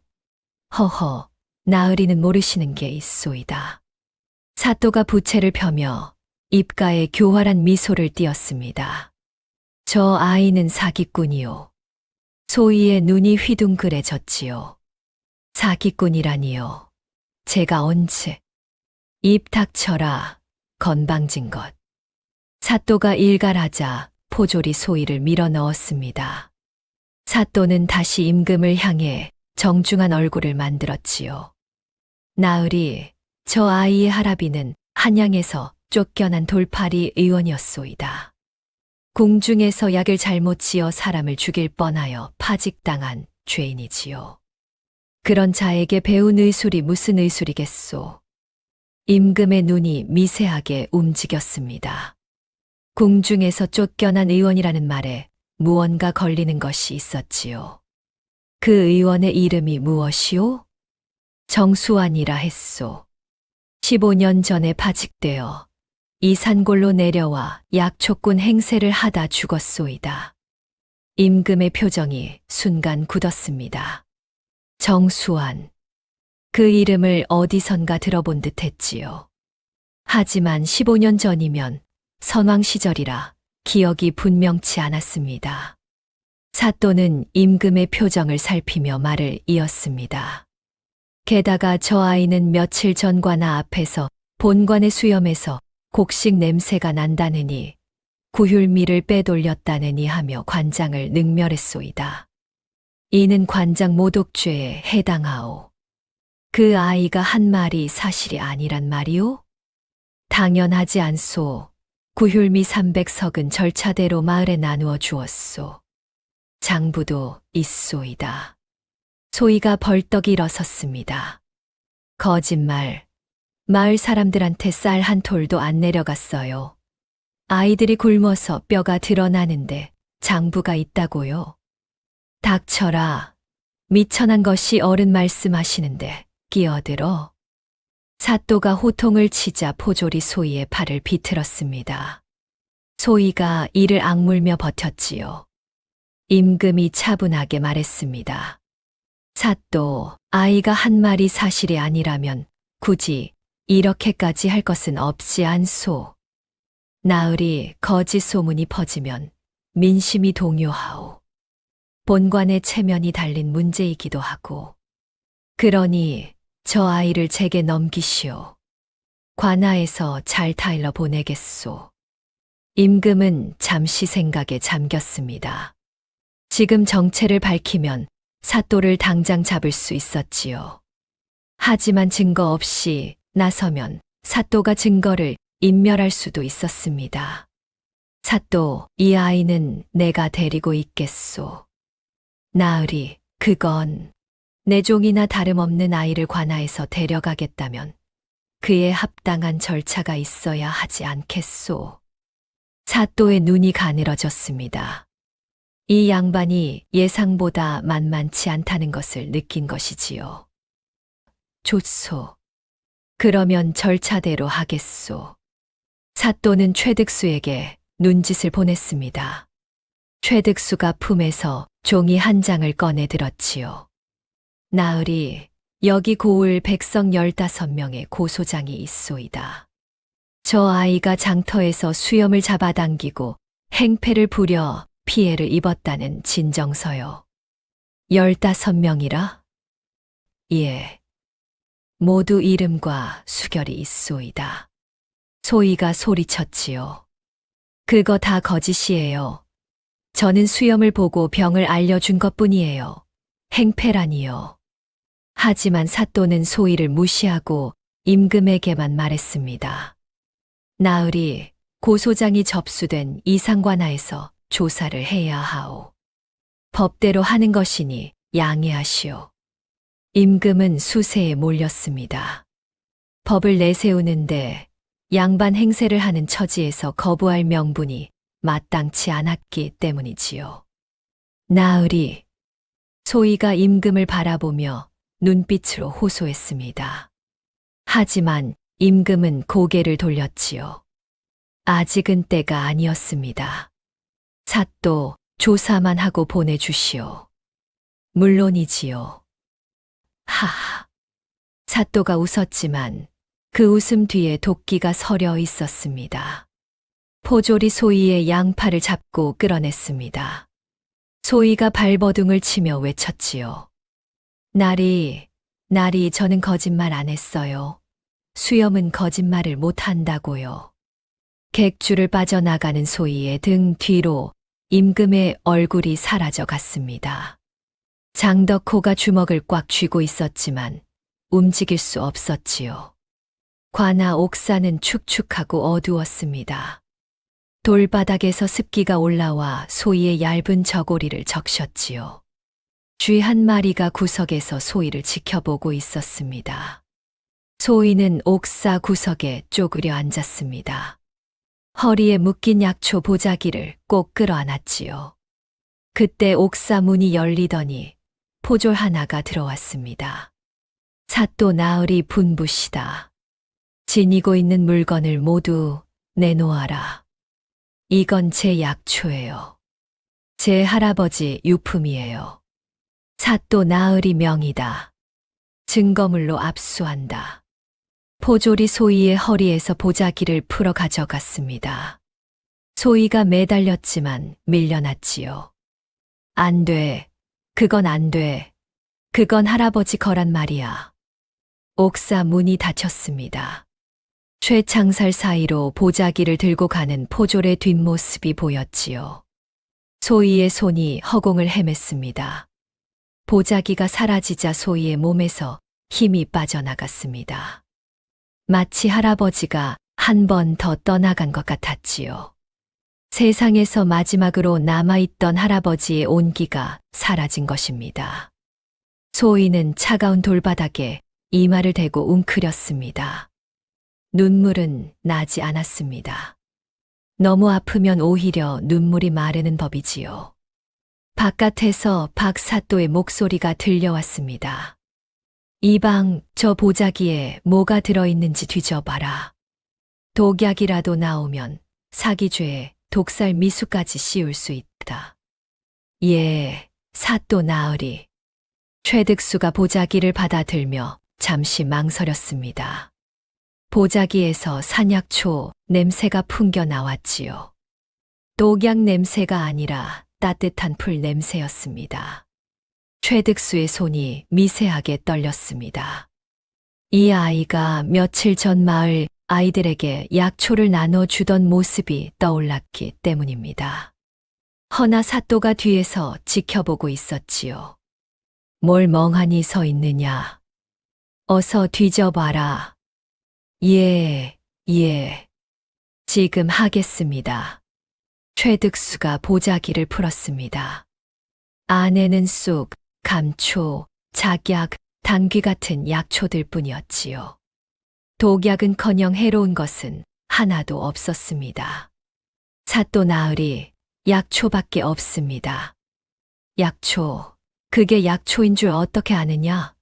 독초일 수도 있지 않느냐? 불태워 버려라. 예. 불태우라 했다.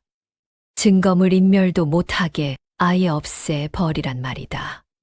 최득수가 보자기를 쥔 손에 힘이 들어갔습니다. 입술이 떨렸지만 사또의 눈을 마주보지 못하고 고개를 숙였지요. 명을 받들겠습니다. 최득수가 보자기를 들고 나가는 뒷모습을 옥사 쇠창살 틈으로 소희가 보고 있었습니다. 제발, 그건 태우지 마세요. 제발. 소희의 목소리가 점점 작아졌습니다. 허나 아무도 돌아보지 않았지요. 옥사 안이 어둠으로 가득 찼습니다. 바깥에서 장작 타는 냄새가 희미하게 흘러들어왔습니다. 소희는 그 냄새를 맡으며 입술을 깨물었지요. 할아버지의 냄새가 타서 사라지고 있었습니다. 소희는 두 무릎을 끌어안고 몸을 웅크렸습니다. 이 세상에 혼자라는 사실이 뼛속까지 스며드는 밤이었습니다. 밤이 깊어졌습니다. 옥사 안에는 쥐의 발소리와 소희의 숨소리만이 가늘게 이어지고 있었지요. 차가운 돌바닥의 한기가 소희의 몸을 파고들었습니다. 소희는 벽에 등을 기댄 채 할아버지를 떠올렸습니다. 할아버지, 보자기가 없어졌어.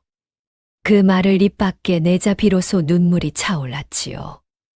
약초도 다 빼앗겼어. 이제 나한테 남은 게 하나도 없어. 솔나무 아래 무덤, 움막의 화로, 약초 냄새가 밴 할아버지의 손. 하나하나 떠올릴수록 가슴에 돌덩이가 얹히는 것 같았습니다. 그때 귓가에 할아버지의 목소리가 울려 퍼졌지요.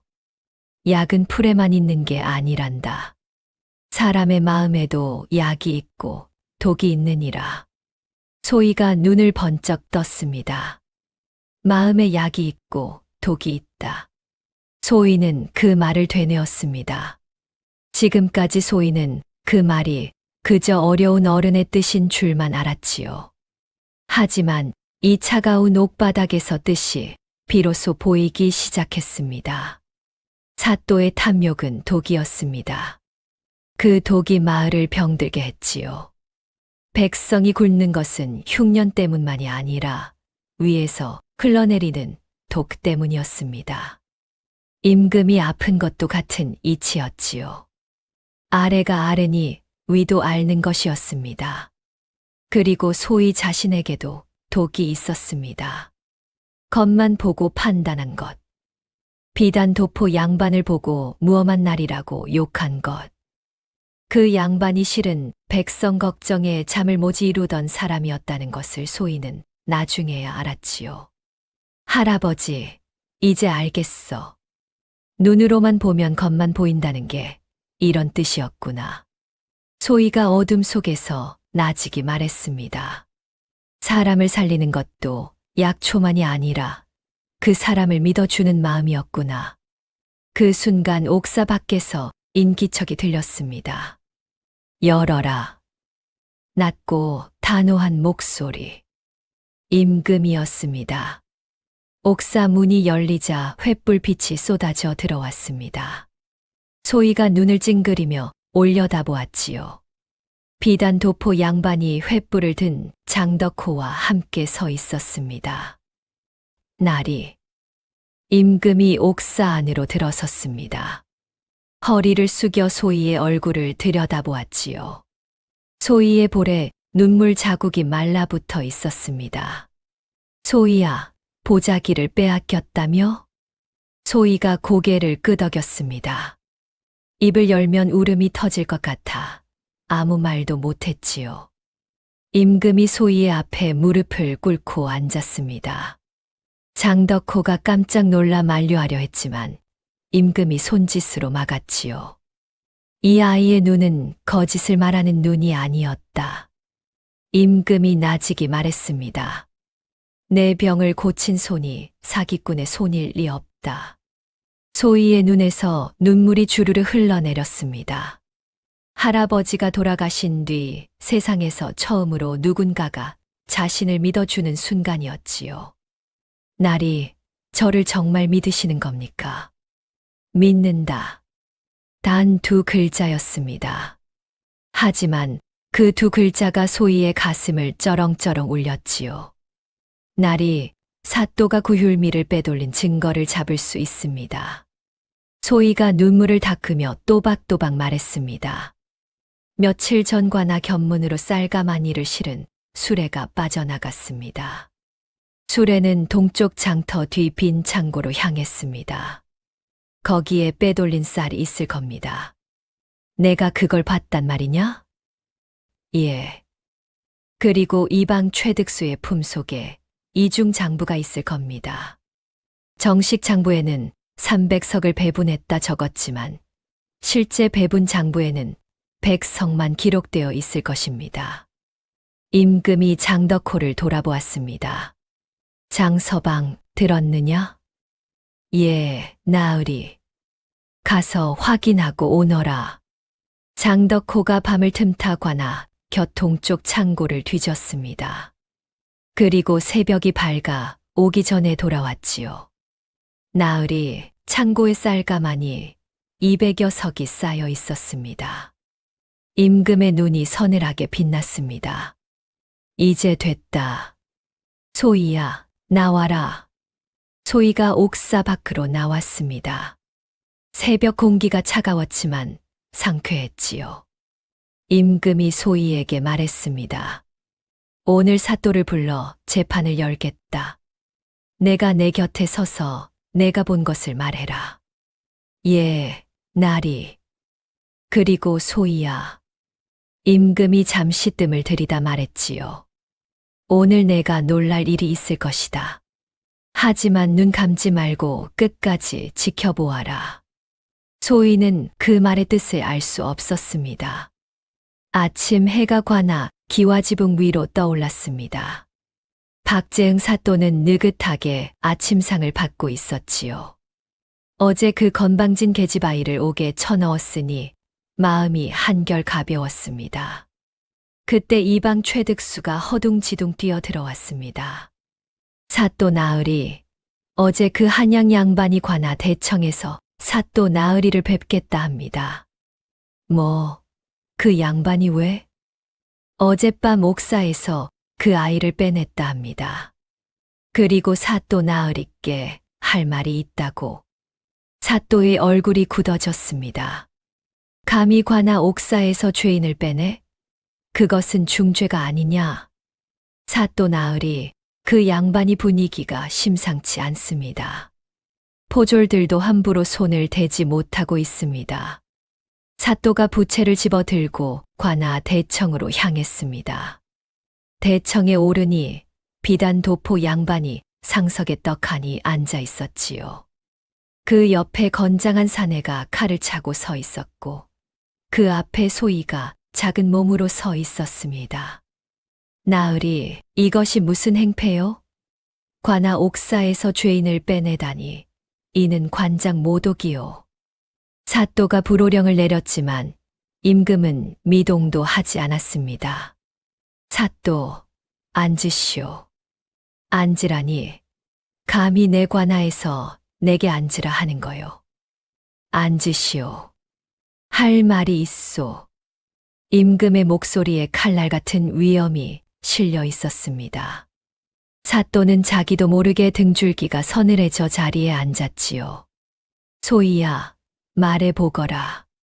소희가 앞으로 나섰습니다.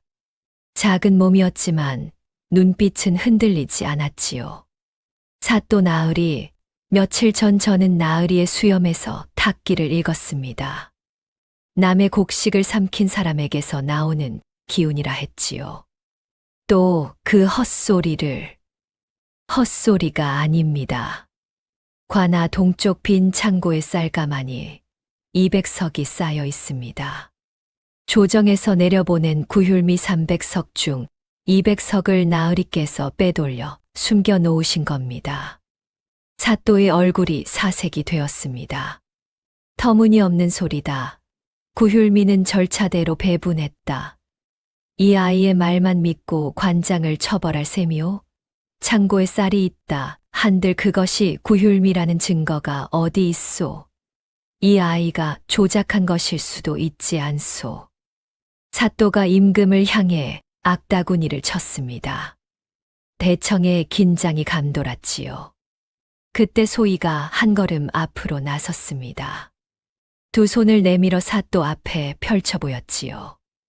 약초를 다루느라 거칠어진 작은 손이었습니다. 제 말이 거짓이면 제 두 손을 베어 주십시오. 대청이 얼어붙었습니다. 이 손은 할아버지에게 받은 유일한 것이옵니다.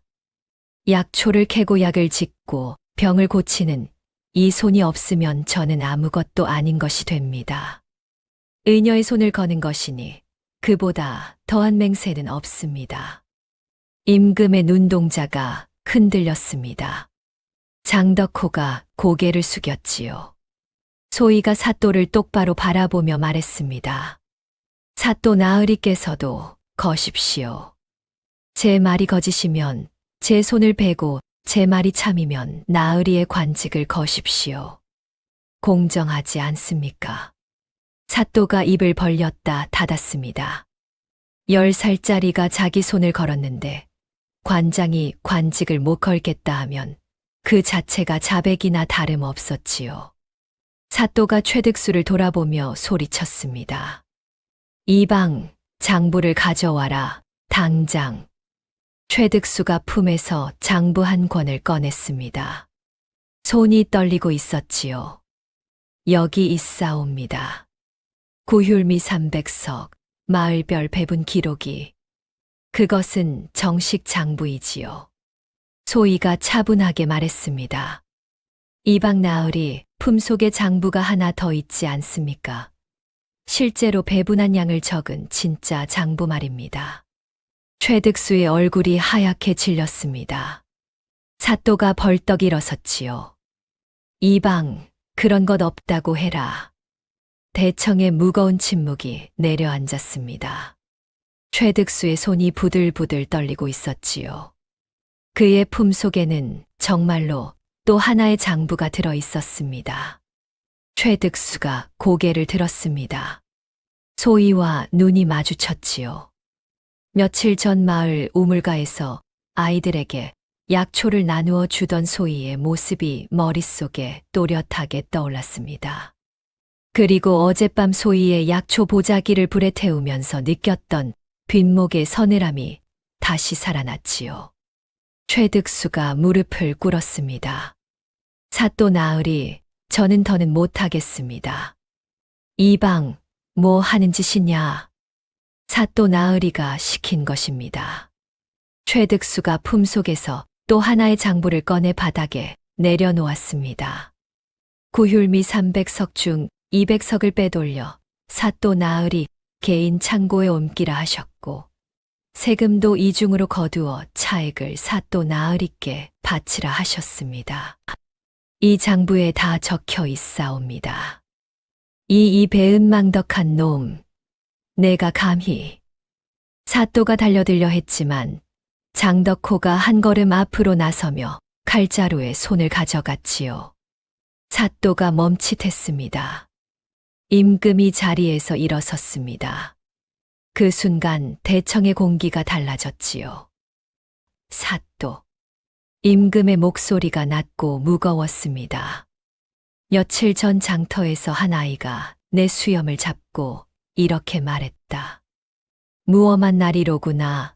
나라가 일이 어려운데 수염에 기름이 좔좔 흐른다고. 사또의 눈이 불안하게 흔들렸습니다. 그때 나는 그 아이가 무례하다고 생각했다. 허나 며칠을 지켜보니 진정 무엄한 것은 그 아이가 아니었다. 임금이 비단 도포의 깃을 여며 잡았습니다. 장덕호가 무릎을 꿇으며 고개를 조아렸지요. 전하. 그 한마디에 대청이 얼어붙었습니다. 사또의 다리가 풀려 주저앉았지요. 전하라니. 나는 이 나라의 임금이다. 임금이 갓을 벗었습니다. 그 아래 드러난 얼굴에는 용의 위엄이 서려 있었지요. 진정 무엄한 것은 백성의 양식을 훔치고 백성의 입을 막은 내 놈이었다. 사또가 바닥에 엎어져 이마를 찧었습니다. 최득수도 옆에서 납작 엎드렸지요. 전하, 죽을 죄를 지었사옵니다. 살려 주시옵소서. 살려달라. 내 놈이 굶겨 죽인 백성들에게도 그리 빌었느냐? 임금의 목소리가 관아 기와지붕을 울렸습니다. 박재흥, 구휼미 200석을 빼돌리고 세금을 이중 징수한 죄, 무고한 아이를 사기꾼으로 모함하고 옥에 가둔 죄, 관장의 직분을 저버리고 백성을 수탈한 죄, 이 모든 죄를 물어 파직하고 의금부로 압송한다. 전하, 한 번만 용서하여 주시옵소서. 용서. 내 놈의 수염에서 남의 곡식 냄새가 난다고 이 아이가 말했을 때 그것이 마지막 기회였다. 내 놈은 스스로 그 기회를 걷어찼느니라. 포졸들이 사또를 끌어냈습니다. 금실 허리띠가 풀려 바닥에 떨어졌지요. 기름 바른 수염에 먼지가 묻어 초라하기 그지없었습니다. 소희는 그 광경을 멍하니 바라보고 있었습니다. 비단 도포 양반이 임금이라니. 그 무엄하다고 욕했던 나리가 이 나라의 왕이라니. 두 다리에 힘이 빠져 주저앉을 뻔했지요. 임금이 소희에게 다가왔습니다. 소희야. 전하. 소희가 넋이 나간 채 더듬거렸습니다. 임금이 소희 앞에 무릎을 꿇지는 않았지만 허리를 숙여 소희의 눈높이에 맞추었지요. 내가 내 수염을 잡고 무엄하다 했을 때 사실 내 말이 틀리지 않았다. 전하, 그때는 제가 몰랐어. 아니다. 내가 편전에 앉아 장계만 읽고 있었으니 무엄한 것이 맞다. 백성이 굶는 것을 글로만 걱정하고 직접 내려와 보지 않은 것은 나의 잘못이다. 소희의 눈에 다시 눈물이 고였습니다. 그리고 소희야, 내 할아비 정수환. 내가 확인해 보았다. 소희가 고개를 번쩍 들었습니다. 선왕 시절 궁중 어이였느니라. 당대 최고 예술을 가진 사람이었으나 간신의 모함으로 누명을 쓰고 쫓겨났다. 내 할아비는 돌팔이가 아니라 이 나라 최고의 의원이었다. 소희의 입이 벌어졌습니다. 할아버지가 어이였다고요? 그래. 그리고 소희야, 그 괴짝을 열어야 할 때가 왔다. 임금이 장덕호에게 눈짓을 보냈습니다. 장덕호가 아침에 움막에서 가져온 작은 나무 괴짝을 내려놓았지요.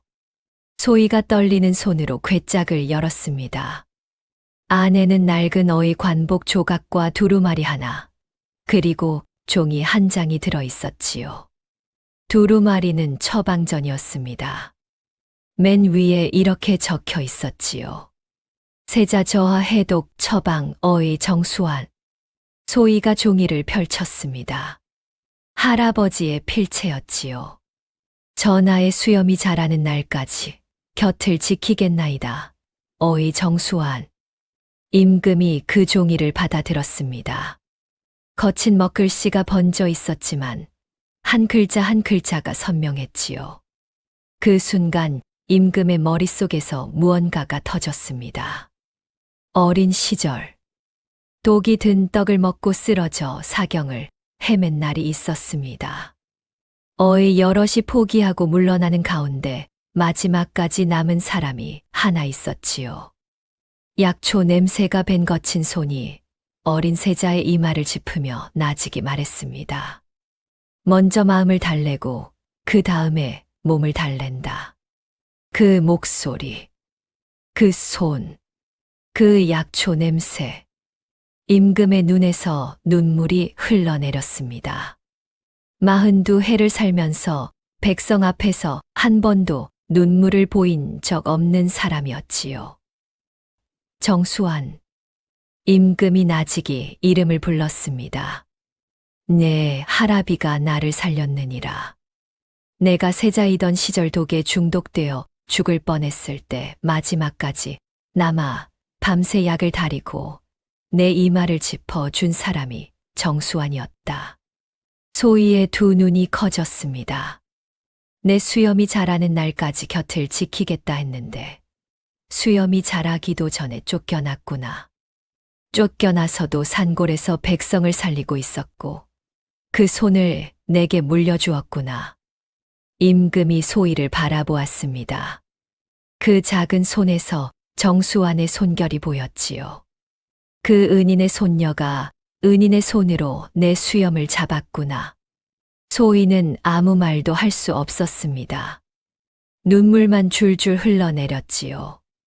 할아버지가 왜 그토록 수염에 집착했는지, 왜 잠결에 전하를 불렀는지, 왜 죽는 날까지 괴짝을 열지 말라 했는지.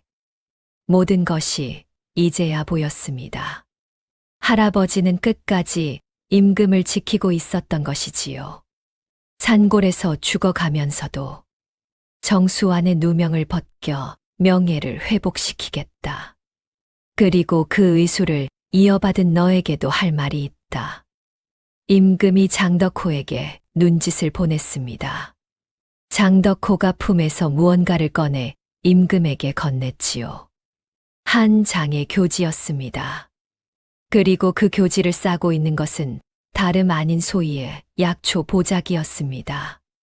불에 타지 않고 남아 있었지요. 이거 최득수가 태우지 않고 숨겨두었더구나. 양심이 남아 있었던 모양이다. 소희가 떨리는 손으로 보자기를 받아들었습니다. 산약초 냄새가 손끝에서 올라왔지요. 할아버지의 냄새였습니다. 보자기를 펴보아라. 소희가 조심스럽게 보자기를 펼쳤습니다. 안에 놓인 교지에는 이렇게 적혀 있었지요. 약초꾼 소희를 의녀로 봉한다. 소희의 손이 바들바들 떨렸습니다. 교지 위로 눈물이 떨어져 먹글씨가 살짝 번졌지요. 전하, 저는 그저 약초꾼일 뿐입니다. 의녀 같은 건 내 할아비가 내게 의수를 가르친 것은 이유가 있을 것이다. 그 뜻을 이어라.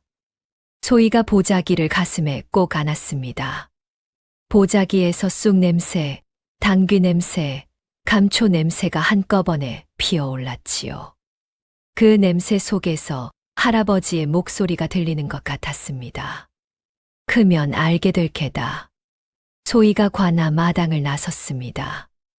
해가 높이 떠올라 온 세상을 환하게 비추고 있었지요. 마을 사람들이 소문을 듣고 관아 앞으로 몰려들었습니다. 임금이 관아 앞에서 구휼미 200석을 즉시 배분하라 명했지요. 쌀가마니가 풀리고 사람들의 바가지에 하얀 쌀이 쏟아졌습니다. 아이들이 환호하고 어미들이 울었지요. 며칠 전 칡뿌리를 받아 먹던 아이가 소희를 발견하고 달려왔습니다. 언니, 쌀이다. 엄마한테 쌀이 생겼어. 소희가 아이를 안아들었습니다. 작은 몸이 뜨거웠지요. 닷새 뒤 소희는 도화골 산중턱으로 올라갔습니다. 소나무 아래 할아버지 무덤 앞이었지요. 이번에는 보자기를 펼쳐 무덤 앞에 놓았습니다. 보자기 위에 의녀 교지가 놓여 있었지요. 할아버지, 나 의녀가 됐어. 바람이 불어와 소나무 가지를 흔들었습니다. 할아버지가 어이였다는 것도 알았어. 임금님을 살린 사람이었다며? 왜 말 안 해줬어? 괴짝에 다 들어있던데. 소희가 보자기를 매만졌습니다. 할아버지, 이제 알겠어.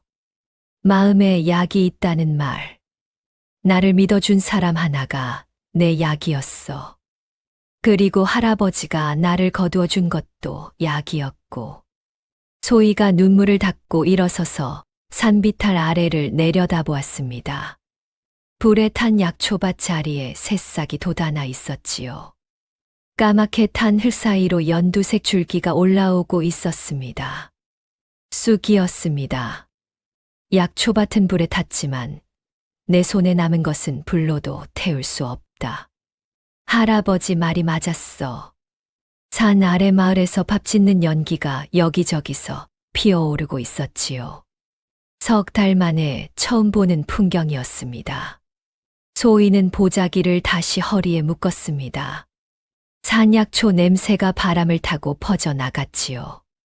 처음 이 산길을 내려갈 때 소희는 약초 몇 뿌리를 파는 거지 소녀였습니다. 지금 소희는 보자기 안에 의녀 교지를 품고 산길을 내려가는 이 나라의 의녀였지요. 세상에서 가장 높은 자의 수염을 잡았던 세상에서 가장 낮은 자의 손. 그 작은 손이 고을 하나를 살려놓았습니다. 약은 풀에만 있는 것이 아니라 사람의 마음에 있고, 병은 몸에만 있는 것이 아니라 세상에도 있는 법이지요. 위에서 썩으면 아래가 먼저 앓고, 아래가 앓으면 위도 편할 수 없습니다. 그것을 가르쳐 준 것은 산골 약초꾼 할아버지였고, 그것을 증명한 것은 10살 소녀의 작은 손이었습니다. 다음 영상을 빠르게 만나보시려면 좋아요와 구독을 눌러주세요. 지금 화면에 나오는 더 재미있는 영상들도 함께 해주세요. 그럼 모두 행복한 하루 보내세요.